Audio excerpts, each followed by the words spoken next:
parece estar com falta de cola. Olá, boa noite, sejam bem-vindos, amigos, amigas, internautas. Nós vamos dar continuidade ao estudo deste livro, Conferências Radiofônicas. Todas elas foram transmitidas ao vivo através da Rádio Cultura de Araraquara, PRD4, por Caibar Schutter, nosso patrono. A conferência que nós estamos vendo é a 14ª, proferida em 25 de março de 1937. Já falamos sobre a morte e a vida em face do cristianismo e do espiritismo, a doutrina de Jesus em face da morte, e hoje vamos ver o fenômeno da morte. Vamos ver como é que Caibar Schutter vai nos relatar ou vai fazer a conferência sobre a morte. Diz ele: o fenômeno da morte não tem sido unicamente revelado por aqueles que sofreram essa transformação, mas também constatado por médiuns videntes, homens de irrepreensível moral, que têm ali acompanhado, assistido agonizantes, e de visu, quer dizer, viram de olho nu, o que se fala, o verificado. São muitos aqueles que têm observado esses fenômenos. Vamos citar uma narrativa muito conhecida entre os cultores do moderno espiritismo.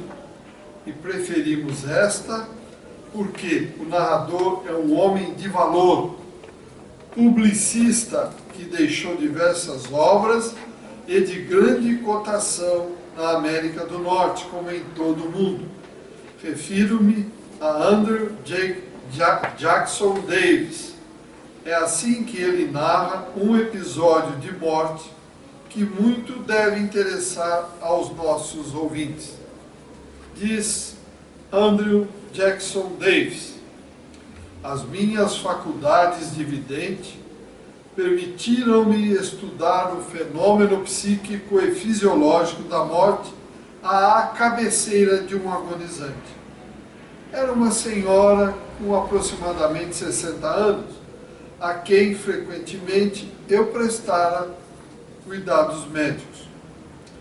Quando soou a hora da morte, achava-me eu, felizmente, em perfeito estado de saúde, o que permitia o pleno exercício das minhas faculdades de vidente.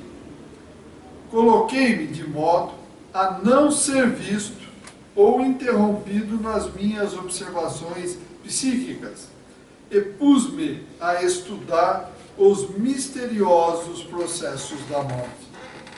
Vi que a organização física não podia mais bastar às necessidades do princípio intelectual, e percebi que tais manifestações físicas indicavam não a dor ou sofrimento, mas a separação da alma do organismo físico.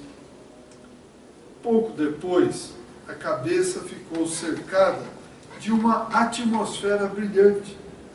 Em seguida, de repente, vi o cérebro e o cerebelo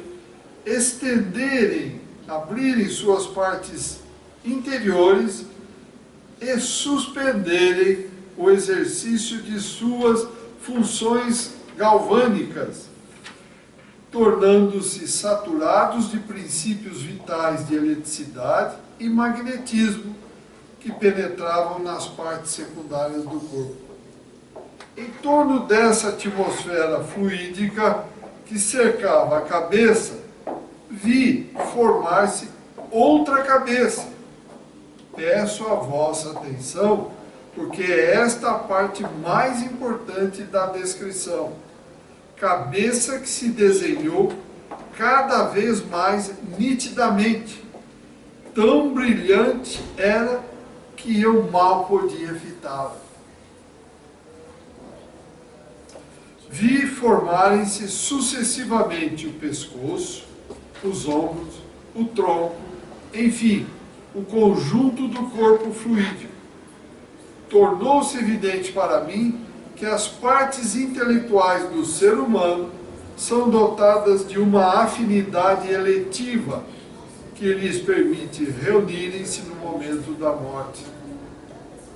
O espírito, ou inteligência desencarnada, elevou-se verticalmente acima da cabeça do corpo abandonado. Porém, antes da separação final do laço, que por tanto tempo reuniu as partes intelectuais e materiais, viu uma corrente de eletricidade vital formar-se sobre a cabeça da moribunda e sob o novo corpo fluídico. Deu-me então isto a convicção de que a morte é apenas um despreendimento da alma ou do espírito que se eleva de um grau inferior para um grau superior.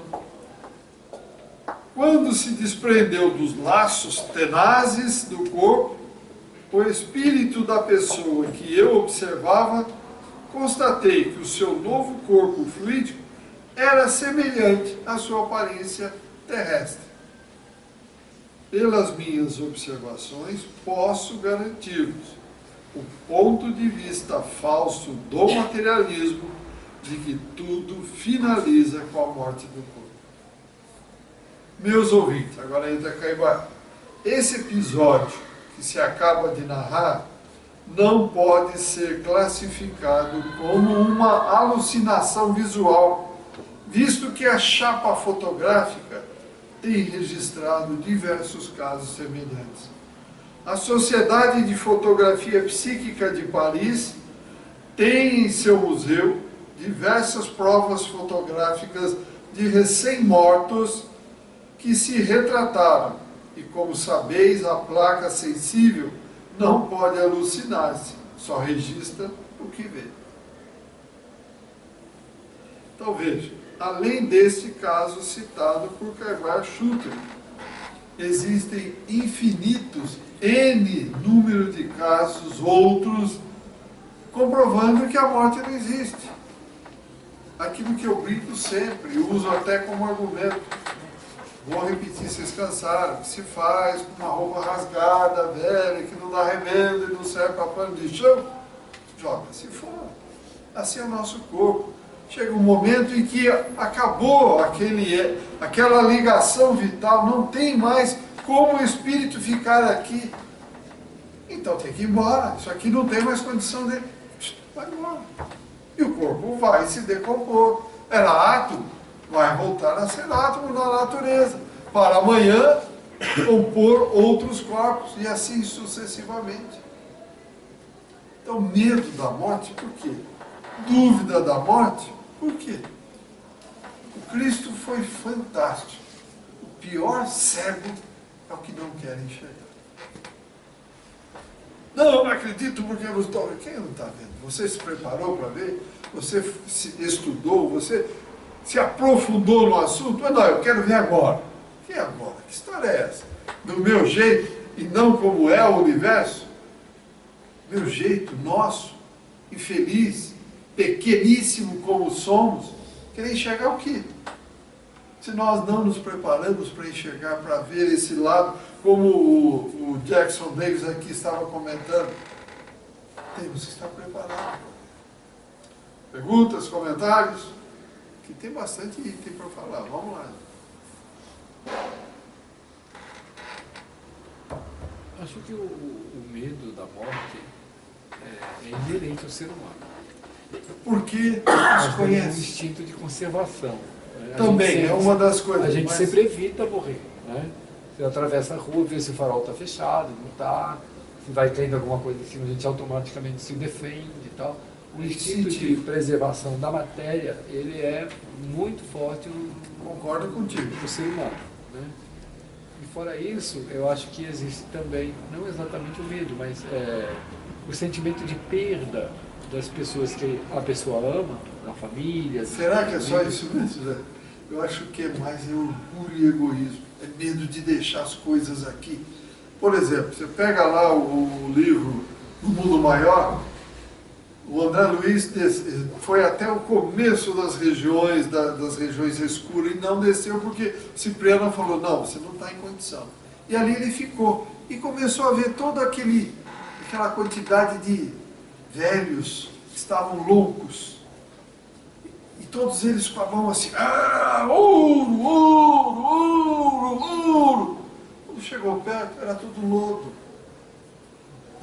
Eram agiotas, eram usurários, que só pensavam em dinheiro aqui, foi para lá e... Você percebe? É medo de perder as coisas materiais.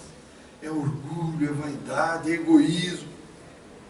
E se eu tenho certeza Mas que... quando esse medo não existe? O medo de perder as pessoas que eu... Não, isso eu concordo. A gente perder o magnetismo, a gente sente falta disso. Mas nós não vamos sumir. Eles é que não vão nos ver. Nós podemos vê-los e chegar até eles. E eles não vão perceber, mas vão perceber, vão sentir, não vão ver, mas vão sentir. É natural, por exemplo, quando um ente querido chega perto de alguém, você sente aquela vontade de chorar, por exemplo. Ele está te abraçando. Você não está vendo, mas está te abraçando. Teu coração está te dizendo, ele está aqui. Mas não, se eu não ver, eu não... Quer dizer, não dá, não tem nada a ver. Isso é materialismo, né? É materialismo exacerbado, puro, não tem nada a ver. Então é isso que acontece. É medo do desconhecido. E o medo do desconhecido você só vai superar quando você procura entender por quê. Não, vamos vir falando da morte, não. A morte você já fez milhares de vezes isso, meu Deus do céu. Foi uma nem duas, foram milhares. E serão outras milhares, até o dia não precisar mais. Temos que entender isso, parar com essa história de ter medo da morte. Porque somos todos... É medo de perder o quê? Sabe o que acontece? Nós estamos numa zona de conforto mental. Cristalizou tudo isso. Mas eu, para mudar isso, eu tenho que estudar, eu tenho que me dedicar, eu tenho que me esforçar. Nós estamos... Deixa para lutar para ver como é que fica. É assim que nós estamos nos comportando. Infelizmente. É assim. E o Cristo veio há 2000 anos atrás, ensinou o caminho. Não é, bebê? Estamos aí, patinando, não vamos, não anda, e a gente só vê bobagem, só vê porcaria. O cara quer matar, quer roubar, você não é da minha turma, eu te mato, você percebe? Está difícil. Aí a medicina corre para preservar a vida. Aí o grupo cria arma, faz arma, inventa arma, tudo para eliminar, acabar com a vida. Olha o contrassenso que existe. É a grande contradição do ser humano. Você vê o contrassenso? Enquanto alguns trabalham para preservação e qualidade da vida, outros trabalham para destruir a vida. simultaneamente. Você percebe que coisa no mesmo país. No mesmo país, aqui no nosso mundo. A medicina americana é muito avançada. Em compensação, você vê como eles se comportam. A evolução armamentista deles é superior a tudo. Você percebe o contrassenso que existe? É um contrassenso muito grande. Um choque cultural isso aí. Muito grande. Hoje eu estava... E tudo isso por quê? Falta Deus no coração, falta os ensinamentos de Jesus, falta fraternidade, falta amor a Deus e amor ao próximo. Essa é a história. Eu, meu povo, nós somos, nosso grupo é melhor, nós somos mais fortes, nós somos mais poderosos. Somos o quê? Só dá um terremoto aí, acabou todo o poder de todo mundo. Não, e eles tentam de toda maneira impedir que outros países consigam construir a bomba atômica. Mas eles não destroem as deles. Não, eles estão cada vez construindo mais, você percebe? Sabe, é uma contradição. Quem manda sou eu. Grande. Eu tenho poder. Cada vez um submarino mais poderoso. É impressionante, viu? É incrível isso aí. E outros lá trabalhando em laboratório, procurando cura de doenças, né, tratando de pessoas. Preservar a vida. Para preservar e do outro lado Vai eliminar, destruir. Hoje eu estava assistindo um programa de televisão, na verdade mudando de canal, e estava passando o resgate de uma pessoa em frente à Catedral da Sé. Ou seja, era um morador de rua que foi linchado por populares. Agora, coisa recente isso? Hoje. E E os bombeiros prestando socorro, todo machucado, com alguns traumas internos.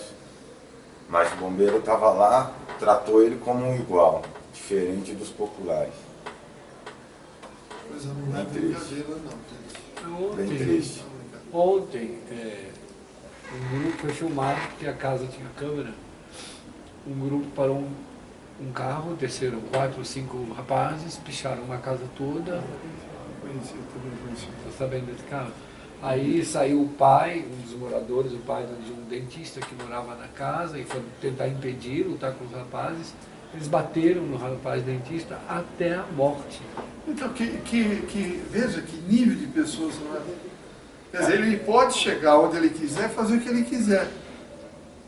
E assim, sem... Pegaram o carro e foram embora, assim, como, então, você como percebe? quem bebeu água, como quem não fez nada. Só age em bando, né? Então, quer dizer, quando age em bando, são tudo manobrado, as trevas manobram tudo. Junta, né? Junta e aí perde o juízo, não usa o seu raciocínio lógico. As trevas brincam, por isso você lê os livros aí sobre as trevas manipulam a gente do jeito que eles querem. Nós não nos precavemos, nós não oramos e vigiamos. Mas eles agem no livre-arbítrio deles também, não? Tá, mas a vontade é apego excessivo à matéria.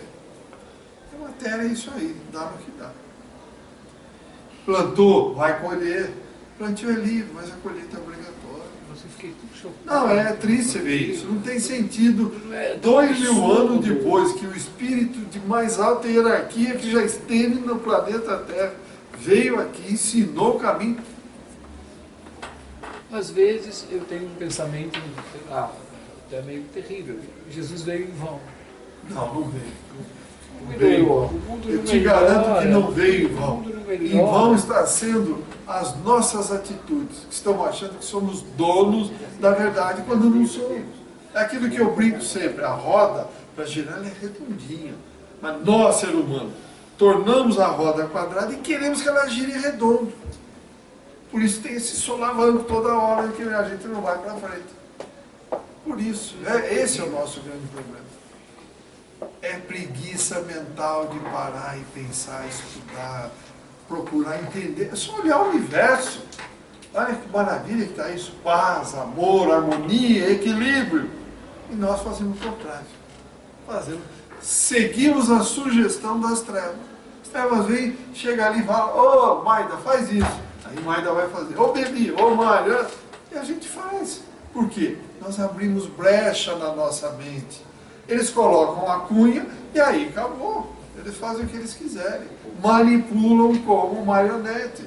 O próprio Papa, alguns dias atrás, uma semana ou mais atrás, vendo as atrocidades sendo cometidas, essas guerras, essas matanças todas que tem por aí, esses ataques terroristas e tudo, ele, num momento de grande decepção, diante do quadro da humanidade que ele observava, ele falou: o mal venceu.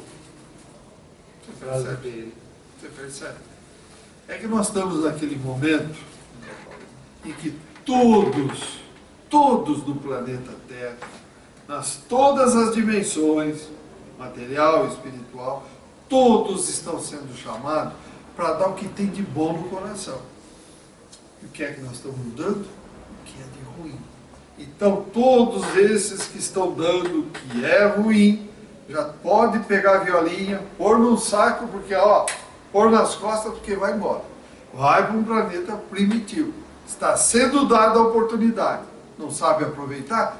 Choro e ranger de dentes lá no outro mundo, mundo primitivo. Aí ele vai começar a aprender, ou nós vamos começar a aprender, que todos nós estamos agindo da mesma forma. Basta ver um momento na rua quando um de nós é fechado por alguém que está dirigindo.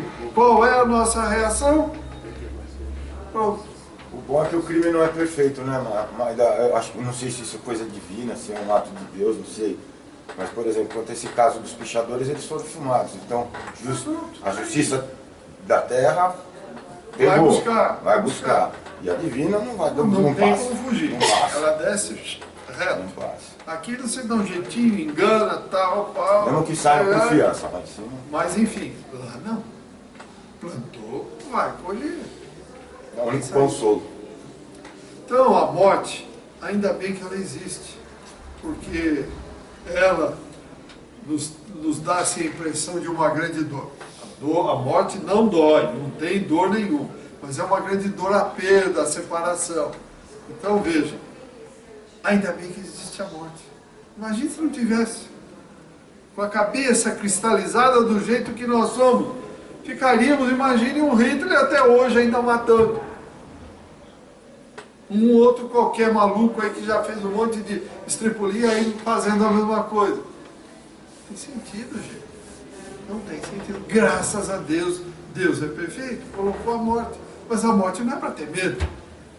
É um processo natural. Termina a viagem, quando nós vamos viajar, tem que voltar para casa. A morte é o fim da viagem, vamos voltar para casa. Temos que ter medo. Medo do quê? Nada, nenhum. Vamos ver que casa, né? Que casa você construiu?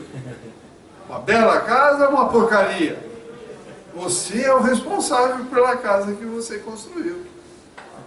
Não podemos falar, o Beli que me fez vir para essa casa. Cada um de nós constrói aquela casa que vai morar do lado de lá. Poupança para o céu. Poupança para o céu. Pronto, gostei do Chico. É do Chico. É a poupança que nós estamos fazendo quando voltarmos para o lado de lá. Chegar lá, as tubulações não eram tigre.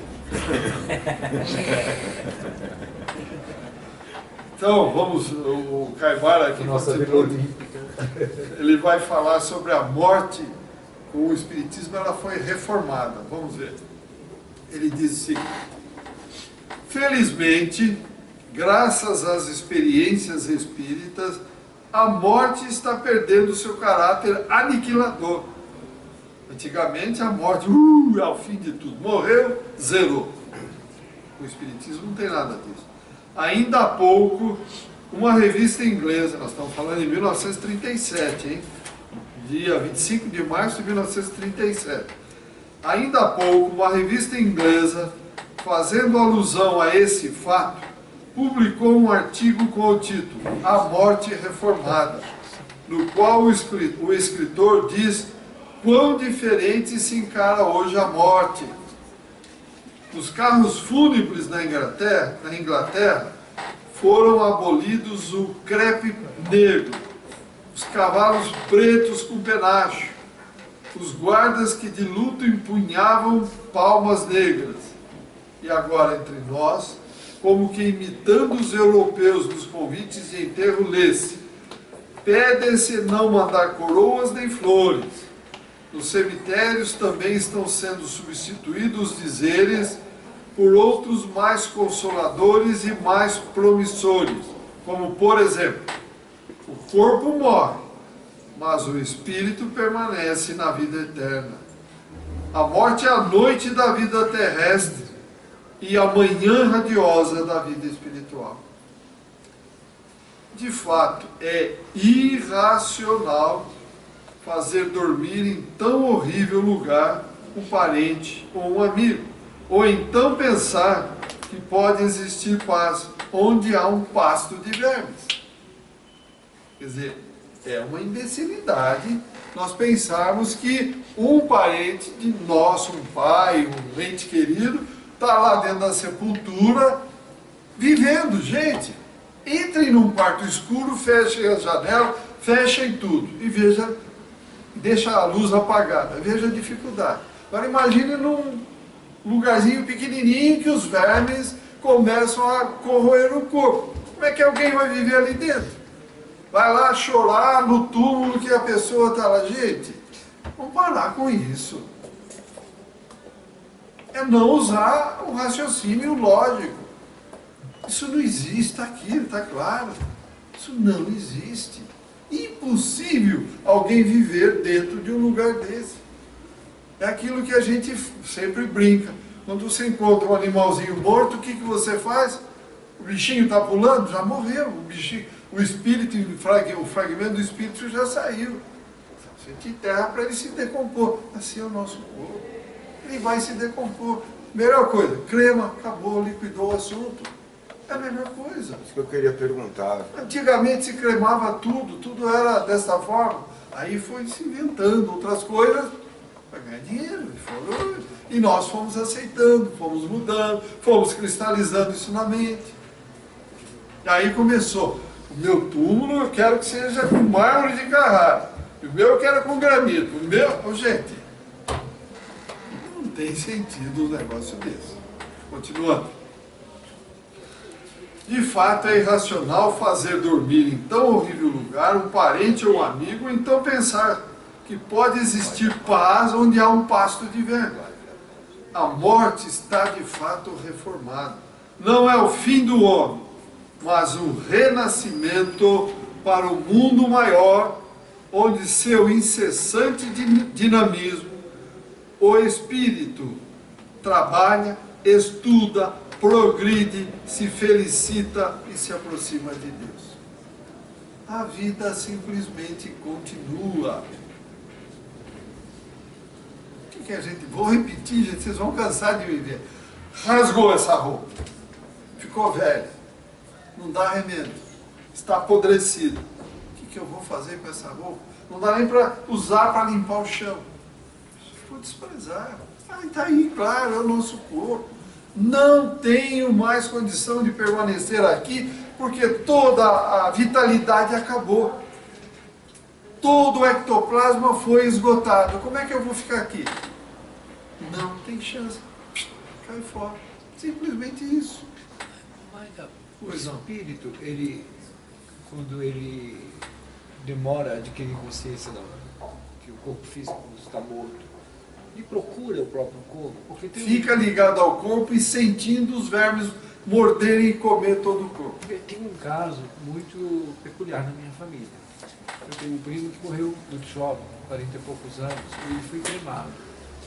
E a irmã dele, muito provavelmente, como não mora próximo, eles moram longe, no interior dos Estados Unidos, provavelmente ela é médica, lhe apareceu em sonho, perguntando onde estava o corpo dele. E no sonho, meio acordado, ela explicou que ele havia sido cremado e tal. E ele nunca mais voltou a procurar. Não sei se isso é um mero sonho ou se isso é uma possibilidade. Não, existe, principalmente quando as pessoas não se preparam para isso, elas chegam do lado de lá, elas ficam preocupadas, ficam procurando realmente o corpo. Por exemplo, tem casos que estão na literatura espírita que doou a córnea. Chegou do lado de lá, cega. Mas ela foi doada a córnea sem que ela soubesse. A família doou. Aí depois que foi esclarecido pelos instrutores que a doação da córnea ia auxiliar outra pessoa e que ela tinha deixado o corpo, a partir daí começou a enxergar. Você percebe a cristalização mental que está em cada um de nós? A gente leva tudo isso, a vida simplesmente continua. Então, na hora que a gente perceber que está numa outra dimensão e começa a tomar conhecimento, as coisas mudam. Nós temos que buscar, não ficar esperando, buscar. Opa, por quê? O que aconteceu? E outra, cremação, se alguém quer cremar, avise a família. Eu, por exemplo, já avisei minha família, morreu, vai cremar. Porque isso facilita a passagem daqui para lá, gente. Senão vai acontecer isso aí, vou procurar meu corpo, onde é que está, cadê meu corpo? Ainda mais se for um indivíduo excessivamente materialista, apegado às coisas, vai ser um transtorno. Vai ser um transtorno. Mais perguntas? Mais comentários? Pois não. Eu tenho um comentário, mas isso que você falou é muito interessante sobre esse caso da córnea. Sim. E isso se aplica a córnea, também... ao fígado, ao pulmão, ao coração, tudo igual. Mas isso, acredito eu, que se aplica também à nossa vida aqui na Terra, porque somos espíritos em essência, né, numa matéria. Ou seja, o fato da mente dela não visualizar, não ter a córnea, fazer com que ela se sentisse cega, mesmo podendo enxergar. Porque ela estava agindo como se ela estivesse na matéria. Mas exato, mas quantos de nós acreditam que a gente tem uma crença sobre alguma coisa? Ah, eu não consigo fazer isso. E isso se materializa na nossa vida terrestre também, né?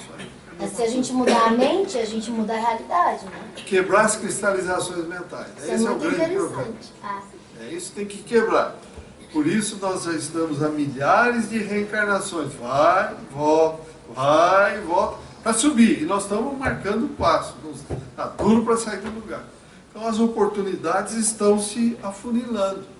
Ou mudamos, ou vamos tentar num planeta primitivo. você tem que trabalhar a mente, né? É que Exatamente. muitos não trabalham a mente, né? É isso aí. Mais perguntas?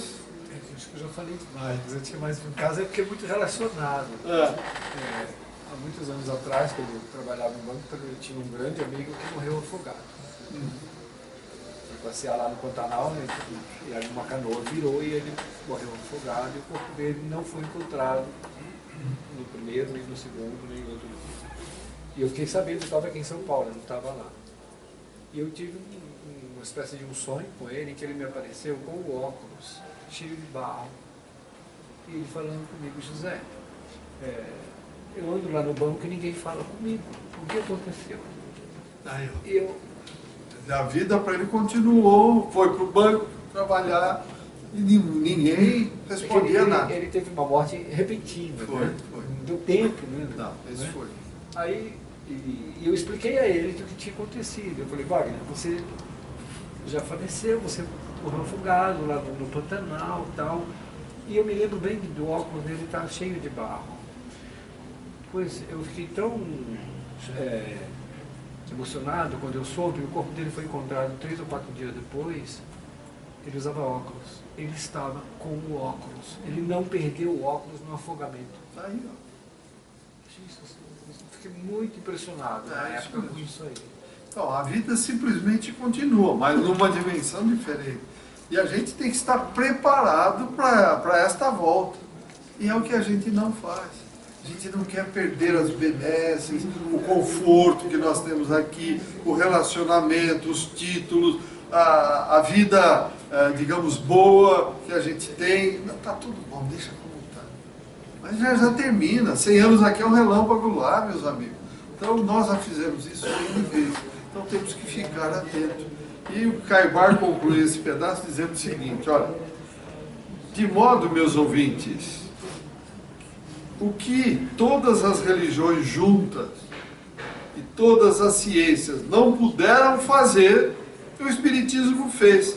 Desarvorou a morte, tragou a morte, realizou o vaticínio de Paulo, que disse que o último inimigo que seria abatido é a morte. O Espiritismo, semelhante ao anjo libertador da gravura de Gustave Doré, esmagando o dragão, entoa o hino da vitória que nós, espíritas, repetimos num estribilho. Ó morte, onde está o teu aguilhão? O túmulo, onde está a tua vitória? Então, não tem vitória. A morte não leva vitória nenhuma em cima de nenhum de nós. Só leva se nós concordarmos. Não, eu vou morrer. Ah, que medo! Morrer não dói. Você nem vai sentir. Você vai continuar a vida achando que está tudo como o amigo do Zé que comentou. Eu estou no banco e ninguém fala comigo. Simplesmente isso. Nem se percebe. Mas se nós nos prepararmos, naturalmente nós vamos desatando os nossos laços. A passagem é muito mais tranquila. A volta é mais sossegada. Ele era muito jovem, foi uma morte imprevisível, ele tinha 20 e poucos anos. Aí não tem dúvida. Que aí não desligou os laços, arrebentou, é diferente.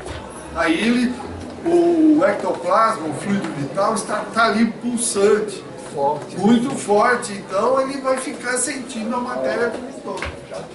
E aí precisava de esclarecimento, como você deu realmente. Mais comentários, gente? Mais perguntas?